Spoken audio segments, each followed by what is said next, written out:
এই কাঁঠাল গাছ আর ওই বেল গাছ, এখানে পুরোনো একটা বাড়ি ছিল যেটা ঘোড়া রাখা হইতো স্যার ব্রিটিশ আমলে, সেটা তমিসার সে ভেঙে দিছে। কি তাই নাকি? আস্থা বলছিল রাইট। এখানে পরে মানুষজন থাকতো স্টাফরা, পরে স্যার ভেঙে দেওয়ার পরে অনেকটা সুন্দর হয়েছে, আগে তো আরো খারাপ ছিল। এই পুকুরের মধ্যে মাছ চাষ করে না? মাছ চাষ করে, জি সুন্দর পুকুর। এগুলো সব তো মিক্সার করছে স্যার। এটা এখানে ফুলের বাগান ছিল, ওই জায়গায় বোধহয় একটু প্রোগ্রাম স্যার এখানে এসে বসতেন। না, প্রোগ্রাম করতে একটু ভিতরে, প্রোগ্রামের ভিতরে করতে। স্যার এই সিঁড়ি রেখে না ওই জায়গাটা বেশি বসতো।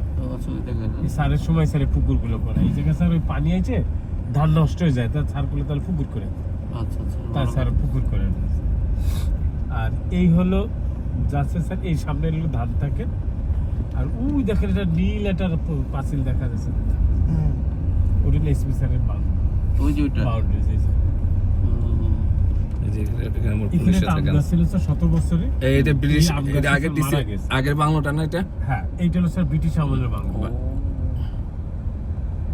যেটা সাতক্ষীরা জমির হাউস, জমিদার হাউস বলে, সেটা না। জায়গাটা কি সুন্দর। এটার ভিতরে শীতকালে গরম হইতো আর গরমকালে ঠান্ডা হইতো ভিতরে।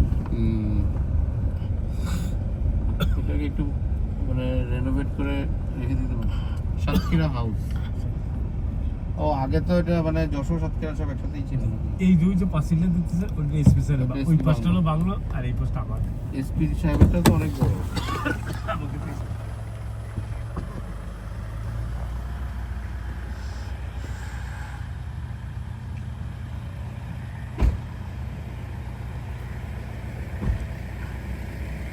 বাংলো বড় না, বাংলো বড় না।